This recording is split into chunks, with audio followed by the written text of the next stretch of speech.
Okay guys, तो आज हमारे पास एक फॉलो अप केस है। तो आपके सामने जो है मिस्टर सचिन, जिनकी उम्र 26 साल है। तो हम इनसे कुछ बात करेंगे सिम्टम्स को लेके। फिर आपको डायग्नोस करना है कि क्या डिजीज़ है और कैसे इसको मैनेज करते हैं। तो क्या समस्या थी शुरू में आपको? कमज़ोर होता जा रहा था। कमजोरी हो रही थी। तो भूख कैसी लगती थी? 15-16 किलो मुझे कम हो गया है। 15 से 16 किलो वजन कम हुआ है, means you can C significant weight loss. और भूख कैसी लग रही थी आपको? भूख तो खूब लगती है। और you can see like there is increase means appetite काफ़ी ज़्यादा है पेशेंट का, लेकिन फिर भी वजन कम हो रहा है। सो और क्या दिक्कत थी? कंपन आते थे हाथ पैरों में? कंपन आता था, ऐसे कहीं लेके चढ़े तो सांस फूल जाती थी। सांस फूलती थी, शॉर्टनेस ऑफ ब्रेथ भी थी, ट्रेमर्स भी थे। आप बता सकते हैं, जब तक हाथ को एक बार so now will demonstrate the tremors. एक बार हाथ को ऐसे सामने करिए। तो हम थोड़े से देखना चाह रहे हैं कि वैसे ये पेशेंट का ऑलरेडी फॉलो अप है, तो हम इनको देख चुके हैं। मैं आपको जस्ट बताना चाह रहा हूँ। तो थायराइड के हाइपर थायराइडिज्म के पेशेंट के अंदर आपको फाइन ट्रेमर्स मिलते हैं। तो फाइन ट्रेमर्स को देखने के लिए आप देखोगे, ट्रेमर्स अगर आपको यहाँ दिखेंगे थोड़ा सा, आप देख सकते हो ये जो फाइन ट्रेमर्स अभी पेशेंट के अंदर दिख रहे हैं, पेपर को नहीं संभाल पा रहे हैं। सो फाइन ट्रेमर्स हैं पेशेंट की बॉडी के अंदर। और क्या समस्या हो रही है आपको? कुछ ऐसा भी हो रहा है कि दस्त लग रहे हो? 10 दो या 2-3 बार हो जाता है। दो तीन बार हुए थे, मीन्स डायरिया भी है। गर्मी ज़्यादा लगती है हाँ, आपको? गर्मी ज़्यादा लगती है, सर पसीना आ जाता है। पसीना ज़्यादा आता है, गर्मी ज़्यादा लगती है। तो आप देख सकते हो सारे के सारे क्लासिकल सिम्टम है। और अगर मैं आपसे पूछूं कि थकान महसूस होती है आपको? होती है सर बहुत ज़्यादा। अब अब कम थोड़ा, होने लगी, तो दवाई चाहिए आपने तो उसे कम होने लगी। अब ट्रीटमेंट के बाद थकान थोड़ी कम हो रही है। दूसरा, जो जब ये मेरे पास आए थे तो उनको पाल्पिटेशन था, इनका पल्स रेट अराउंड 145 था। पेशेंट को साइनस टेकिकार्डिया था। अभी हम एक बार देखते हैं पेशेंट को। तो पल्स को चेक करने का जो मेथड होता है उसको बोलते हैं ट्राइसेक्शन मेथड और थ्री फिंगर मेथड। सो मैं तो अभी भी इनकी पल्स करीब 88 आ रही है। तो अभी इनको जो दवाई चल रही है, तो आप देख सकते हो। सो जो भी सारे फीचर्स जहाँ पर मैंने आपको बताया कि पेशेंट को रात को नींद भी नहीं आती, आपको ऐसा होता है? नहीं, नहीं तो सही आती है। नींद सही आती है। तो अभी नहीं, भी लेट आती है, आ जाते अभी थे। भी जैसा अगर थोड़ा सा इनको नीचे जूम करते हैं अभी, तो वो अलर्ट हो गए हैं। कोई नहीं, आप बैठ जाइए। तो अभी जैसे पेशेंट हमेशा थोड़ा सा हाइपर एक्टिव है, मीन्स पैर मूव कर रहा है। ट्रैमर्स, यू कैन सी ट्रैमर्स है, हाइपर एक्टिविटी है, पल्पिटेशन है। बीपी पेशेंट का नॉर्मल था जब हमने पल्पेट किया था। डायरिया भी था। पेशाब भी ज़्यादा आता है। पेशाब ज़्यादा नहीं, नॉर्मल आता है वैसे ही। फटीग है, वीकनेस है, पॉलीयूरिया नहीं है पेशेंट को। और कुछ सेक्सुअल फंक्शन भी, वो क्या शादी हो कहते गई हैं, आपकी? गाँव में टाइफाइड निकला था गाँव में। गांव में टाइफाइड निकला था हाँ कुछ? जी। सेक्सुअल फंक्शन, शादी हो गई आपकी? हाँ जी।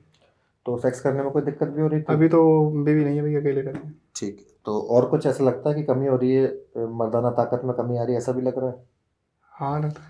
तो आप देखोगे सेक्सुअल डिस्फंक्शन भी है। तो ये जब पेशेंट हमारे पास आए थे, एक बार इसको थोड़ा ऐसे कर लीजिए, इस बटन को कर लीजिए, बस बस एक बटन को ऊपर देखिए। जैसे थूक सटकते सटक के दिखाइए, थूक सटकते सटक के दिखाइए। तो अब ऐसे में जब हम पेशेंट को हमने देखा, तो इनका T3 T4 TSH हमने कराया। जनरली इस टेस्ट को हम खाली पेट कराते हैं। तो patient is a classical case. अभी तो जो ऑप्थेल्मोपैथी के फीचर्स हैं वो सबसाइड कर गए हैं, क्योंकि ये फॉलो अप केस है। लेकिन अभी भी आप थोड़ा सा देख सकते हो, थोड़े से रेजिडुअल फीचर्स हैं ऑप्थेल्मोपैथी के। सो क्लासिकल केस जो हमारे पास है, दैट इज थायरोटॉक्सिकोसिस। एक बार मुझे नाखून और दिखा सकते हैं आप? बिकॉज 1% से कम लोगों के अंदर नेल क्लबिंग भी होती है, उसको हम बोलते हैं थायरॉयड एक्रोपैची। तो एज सच नेल क्लबिंग यहाँ पर नहीं है, तो थायरॉयड एक्रोपैची नहीं है। एक बार आप दोनों पैर को उठाकर, तो मैं अब एक बार प्री टिबियल मिक्सेडिमा चेक करना चाहूँगा। पहले विजिट में ये तो निकाली था। मुझे। ऊपर कर लीजिए इसको, इसको ऊपर दिखा दीजिए एक बार। तो दोनों पैरों को दिखा दीजिए। तो बस बस ठीक है, इतना ठीक है। अभी एज सच कोई प्री टिबियल मिक्सेडिमा नहीं है पेशेंट के अंदर। सो ट्रीटमेंट का असर काफ़ी अच्छा आ रहा है। अभी पहले से आपको कितना इम्प्रूवमेंट मिला है? सर मान लो 30-40%। 30-40% इम्प्रूवमेंट आया है। तो जनरली हाइपरथायरॉइडिज्म में हम ट्रीटमेंट देते हैं, दैट इज जो हमने इनको स्टार्ट किया था, नियोमर्काजोल की टैबलेट स्टार्ट करी थी। 10 mg 10 mg की गोली आपको चलाई थी। हाँ जी। तो 10 mg बीडी, और इसके साथ में हमने इनको प्रोप्रानोल दिया था, दैट इज बीटा ब्लॉकर। उसके अलावा पेशेंट को थोड़े से मल्टीविटामिन दिए थे, बिकॉज इनको काफ़ी ज़्यादा थकान थी। और जब आए थे तब थोड़े से इनको इन्फेक्शन भी था, तो एक एंटीबायोटिक दी थी। सो अब ओवरऑल अगर हम रिवाइज करें, like symptoms of hypothyroidism, so patient can have palpitation, patient can have a sexual dysfunction, there can be heat intolerance, there can be a sweating, there can be voracious appetite, despite there will be weight loss, फिर भी वज़न कम होगा। और अगर मैं बात करूँ patient के ट्रीटमेंट की, तो इसमें जो हम टैबलेट देते हैं लाइक कार्बिमाज़ोल और methimazole 10 to 20 mg 8 to every 8 to 10 hourly that we can use. So BD में हमने इनको दिया था।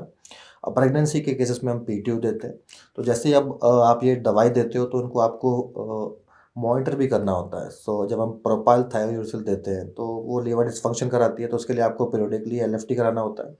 तो अभी ये हमारे पास फ़ॉलो-अप के लिए आए हैं, तो अब इनके हम सीबीसी कराएँगे और दूसरा हम इनका टेस्ट रिपीट कराएँगे टू सी द इम्प्रूवमेंट, कितना टीएसएच में चेंजेस आया है। फिर उसके हिसाब से इनके डोज़ को टाइट्रेट करेंगे। Thank you so much. So classical case we have today that is thyrotoxicosis. Bye bye.